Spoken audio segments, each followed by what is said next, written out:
Bueno, compañeros, le agradezco a los dos disertantes anteriores el haber abierto el juego. A veces es más fácil cuando el otro dijo cosas inteligentes y uno las tiene que repetir y nada más que eso.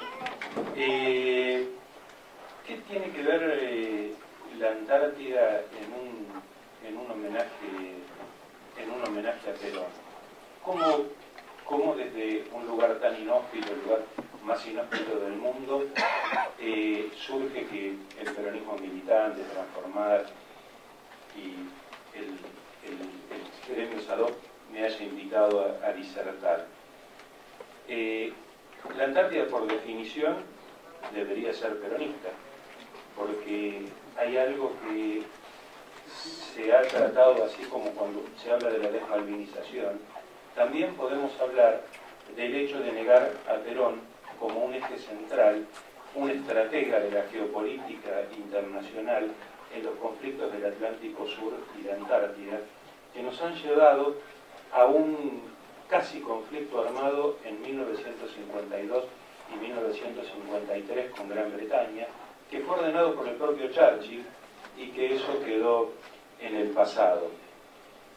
Una de las primeras cosas que hizo Perón al iniciar su gobierno fue reordenar la Comisión Nacional del Antártico y entender cuál era la necesidad de darle importancia al sur, de darle importancia a la Tierra del Fuego, darle importancia a las Malvinas, darle importancia a Georgias, a Sandwich, refundar la Compañía Argentina de Pesca para que esa compañía que estaba instalada en Grytviken, en las Georgias, tuviera una cierta cotización en el mercado de valores de Buenos Aires como uno de los actos soberanos.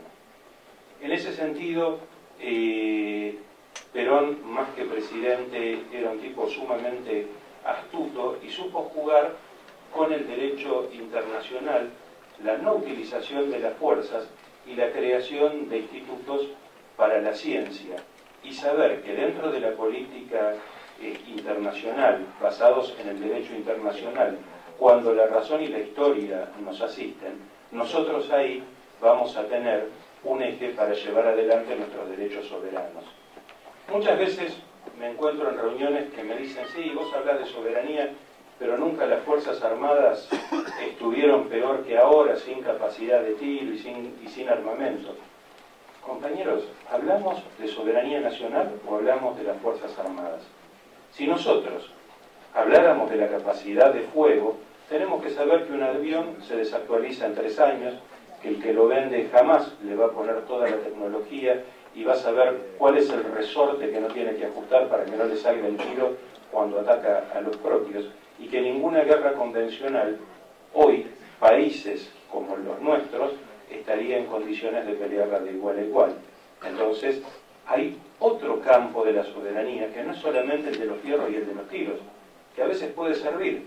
Cuando mejor estábamos armados, era en la última dictadura, y así no fue cuando se plantea una guerra sin tener una democracia, sin tener justicia social, sin tener una independencia económica y sin ser soberanos en lo político. Dependíamos mucho. Entonces ahí se comete el error. Y con esto no hablo ni menoscabo a los héroes de Malvinas, que sí son los que realmente le pusieron el pecho a las balas. Pero si no tenemos pleno empleo, es un poco tarde, me voy a trabar un poco. Si no tenemos pleno empleo, si nosotros no tenemos conocimiento de lo que defendemos y no sabemos por qué lo defendemos, entonces estamos en un problema. Y esto es la integración de la política internacional, de la política nacional y de la integración regional. Pero algo que también pocos conocen, en 1947 habló de la Antártida Sudamericana, porque en ese momento la disputa con Chile era una disputa que se llevó a los términos de una solución pacífica para saber la institución del mundo dedicada al conocimiento de la ciencia argentina para la Antártida. O sea, no hubo otros países que tuvieran esto. ¿En medio qué tenía Perón? Tenía la justicia social, reivindicaba los sindicatos, reivindicaba el voto para la mujer, en fin, se producía una verdadera revolución en Argentina en cuanto al pensamiento. Y también en la cultura. En la cultura, por primera vez, se obliga a incluir a la Antártida en todos los mapas, porque estamos hablando entre la Antártida y el mar epicontinental, estamos hablando de una superficie mayor a la de nuestro territorio. Esto era un poco lo que a veces les iba a mostrar en fotografías, porque si no, no se puede entender esto. ¿Y qué hacía el Reino Unido? ¿Por qué el Reino Unido se ponía tan nervioso, así como se puso nervioso Clarín cuando le empezaron a sacar las carpetas? Se pone nervioso porque la reivindicación que hace de la Antártida la hace a través de las Malvinas. Entonces, el Reino Unido habla del British Antarctic Territory, que es ni más ni menos que el territorio antártico sobre el cual nosotros tenemos legítimos derechos, basados en Malvinas, Georgias y Sandwich, como un todo para el colonialismo más reaccionario que pueda existir en estos momentos, porque se expulsaron a los argentinos de Malvinas. Ese es el tema.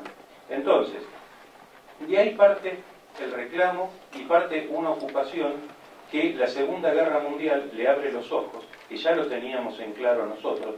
Ya el Perito Moreno en 1904 había ideado esta defensa de lo nacional en el sur, y ahí Argentina empieza a trabajar. Inglaterra amenaza con un ataque militar, Perón manda toda la flota de mar a la Antártida justamente para sostener esta presencia argentina en Antártida, y es en ese momento, en 1948, en una sesión especial del Congreso de Venezuela, que Venezuela dice: lealtad a los países suramericanos, y ratificamos la soberanía argentina y chilena para la Antártida y repudiamos toda presencia extracontinental en la Antártida. Esto es Venezuela también, compañeros. O sea, hay una tradición latinoamericanista que a veces nos hemos olvidado, porque desde las políticas neoliberales que han habido en todos estos últimos años, hablo de la dictadura militar y de la dictadura económica que nos impusieron desde Chicago. Entonces, todo eso hace perder la conciencia de la soberanía popular y la idea de cuán importante es la historia argentina para todo este contexto. En 1953, cuando después de haber firmado un tratado de no agresión entre Argentina, Chile y el Reino Unido, deciden mandar a atacar al destacamento de excepción de Argentina, atacar a los chilenos que también estaban trabajando ahí.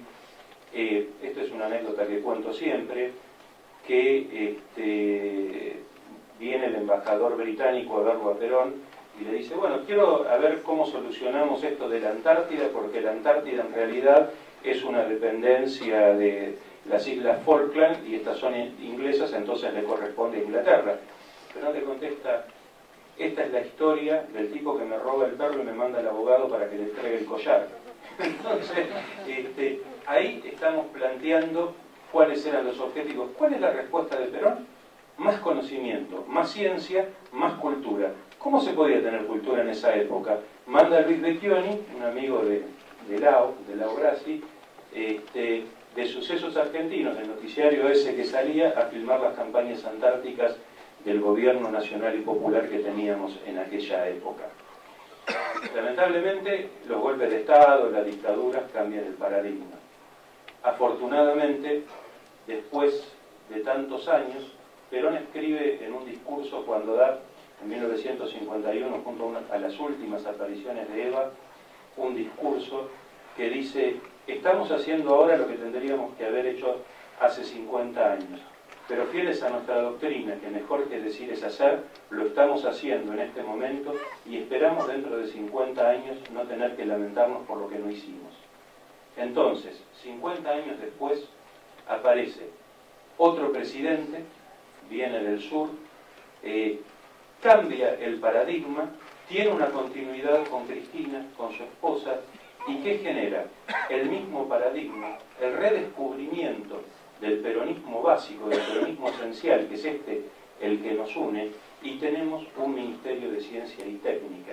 Ese Ministerio de Ciencia y Técnica, unido con un Ministerio de Trabajo, unido con un movimiento sindical fuerte, unido con una educación técnica que después volvemos a recuperar para volver a tener una industria creciente en nuestro país y poder recuperar este concepto de protección de los recursos naturales de un país, que ya lo había advertido Perón en 1972, cuando escribió un discurso para la defensa de los recursos naturales, una que el compañero del Corro estábamos hablando, hoy mientras sacaba un poco el polvo a los archivos, lo reflotó. Hablaba en contra de la política del mercado, hablaba en contra de la piratería que podía existir de los países económicamente más desarrollados, del estado de indefensión de los países del tercer mundo en aquel momento, porque estaban huérfanos de conocimiento, porque el hecho de no dejar piedra sobre piedra como uno de los recursos centrales para aquellas políticas económicas macronacionales, hoy nosotros tenemos empresas multinacionales cuyo presupuesto son los de 3 países latinoamericanos juntos y encima los exceden. Entonces, esa visión de lo que va a ser la piratería y lo que va a ser la política de mercado que tanto nos cuesta en estos momentos combatir, que tanto nos cuesta poner en caja, porque ¿cuál es la doctrina que en estos momentos tenemos? Sí, pueden hacer plata, pero dentro de un estado de justicia social. No tienen que llevársela toda y no dejar nada, no tienen que hablarme de la política del derrame, que eso después no existe, y no tienen que hablar de la autorregulación del mercado, porque eso lleva al saqueo. Y eso lleva al saqueo y a la pauperización de los pueblos.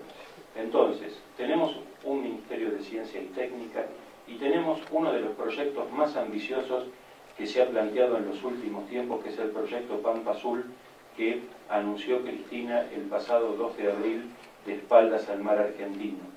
Ese es uno de los proyectos donde Argentina va a ser una ocupación científica y pacífica del Atlántico Sur, va a meter... ¿Quién escuchó hablar del Holmen? El Holmen no lo conoce nadie, pero es un buque científico argentino que estuvo a 12 kilómetros de la Georgia haciendo investigación, bancándose los científicos del INIDEP y del Instituto Antártico Argentino, que le pasara el avión artillado por arriba, bancándose las fragatas que le daban vuelta alrededor para llevar adelante el desarrollo de una política científica. Argentina va a comprar más buques, está por comprar el SONE, un buque oceanográfico de lo mejor que está preparado para Argentina. Este buque va a poder reafirmar la presencia en el Atlántico Sur. Tanto le hemos molestado a los británicos que muchas veces nos han increpado mal en las reuniones internacionales, tanto les ha molestado que han salido del Departamento del Tesoro británico a comprar un buque oceanográfico para poner en las Malvinas y poder contrarrestar esta presencia argentina, que estamos por sí solos recuperando lo que antes tendríamos que haber hecho. Pero lo estamos haciendo, lo estamos haciendo. Cuando el compañero hablaba esto del aislamiento que tenemos, Argentina en ciencia es uno de los países con mayor cantidad de cooperación internacional. En Antártida somos el primero. Estamos por el diálogo, estamos por la construcción. Y en el bloque regional, ¿cómo estamos? Por la Unión Latinoamericana. Hay un grupo de países latinoamericanos, que hoy tenemos la suerte que sean 8, estos países suramericanos, menos Paraguay y Bolivia, que todavía no están, pero que estamos tratando que estén. Estamos construyendo una nueva Antártida sudamericana, que era la de Perón en aquel momento. Estamos votando todos juntos. Y realmente, cuando en Australia los británicos querían hablar de un área marina exclusivamente protegida, unilateral, en la Georgia, haber ido ahí, a esa reunión que se hacía en ese hotel del Commonwealth, haber planteado la posición argentina, que atrás saliera Brasil y que dijera: Brasil respalda a los hermanos argentinos en su soberanía, en sus derechos soberanos de Malvinas, Georgia y Sandwich del Sur, y atrás haber saltado el chileno. Creo que esto es un logro. Entonces, no busquemos, compañeros, los problemas, busquemos cuáles son las soluciones. La unidad latinoamericana vale más que a veces tragarse un mal momento, porque gorilas va a haber en todos lados. Va a haber golpistas que en estos momentos la van a tratar de voltear a Dilma, va a haber gente que va a tratar de condicionar a Bachelet, va a haber golpistas que van a tratar de voltearlo a Maduro y voltearlo a Correa. O sea, todo esto se está replicando.